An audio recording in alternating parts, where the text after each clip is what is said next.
pour bien réussir son implémentation, d'une démarche, utile, la première des choses, c'est, apprendre aux équipes de à s'approprier la démarche, client, relation client et ça passe par, une formation, des équipes sur, ITIL, par exemple au niveau, fondation qui leur présente, les 1ers concepts, d'ITIL. Ensuite, le deuxième point, c'est à mon sens, prendre un petit peu, de la hauteur sur son organisation et la remanier pour que finalement, son organisation, soit, adaptée à la démarche ITIL, pour, répondre, vraiment au concept. Et ensuite, la 3e étape, c'est, construire son catalogue, de services. Donc là, c'est certainement, l'étape, la plus longue, mais il est essentiel, de s'attacher à, offrir un catalogue de services qui correspond aux services qu'on est capable d'offrir aujourd'hui et non pas se mettre la pression sur des services qu'on souhaiterait, offrir mais qu'on n'a pas en capacité, de mettre à disposition. Et ensuite, envisager après, les engagements de service avec les directions, métiers, c'est avec lesquelles il faut, beaucoup communiquer, beaucoup,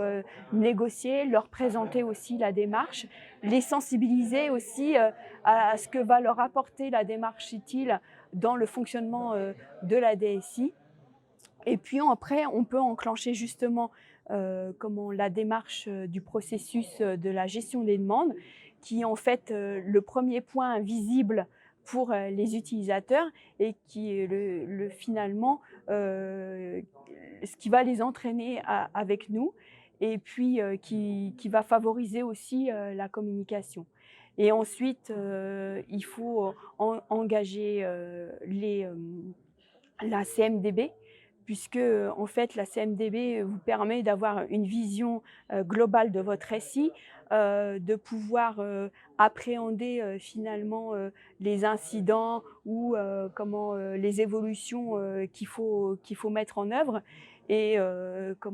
permettre d'apporter de la qualité, de service, à vos usagers. Mais, en tout état de cause, si on veut, finalement, donner le grand point clé sur la démarche utile, on est vraiment sur, une communication, récurrente, régulière avec, aussi bien vos directions, métiers, les usagers, les personnels, de la DSI et leur montrer, les facteurs, de valeur ajoutée, de la démarche. Et puis, à un moment donné aussi, il faut se donner le temps, de refaire un point sur les processus, que vous avez engagés, les premiers, pour les améliorer, pour justement ne pas, perdre,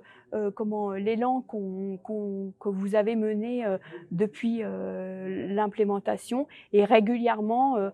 faire des tableaux de bord et régulièrement être dans une démarche, d'amélioration aussi bien de vos process, de gestion interne, mais les process envers, les utilisateurs. Et voilà, mais il ne faut pas aussi, vouloir, absolument aller très vite parce que ce sont des démarches qui prennent, souvent, le temps, à peu près un an et demi, je pense qu'il faut envisager, pour mettre ça en place. Mais en tout cas, si on respecte ces étapes-là, et qu'on ne souhaite pas aller trop vite et tout mettre en place en même temps, en général, ça passe assez bien parce que la valeur ajoutée, au final, pour l'utilisateur, c'est la qualité de service que vous lui rendez.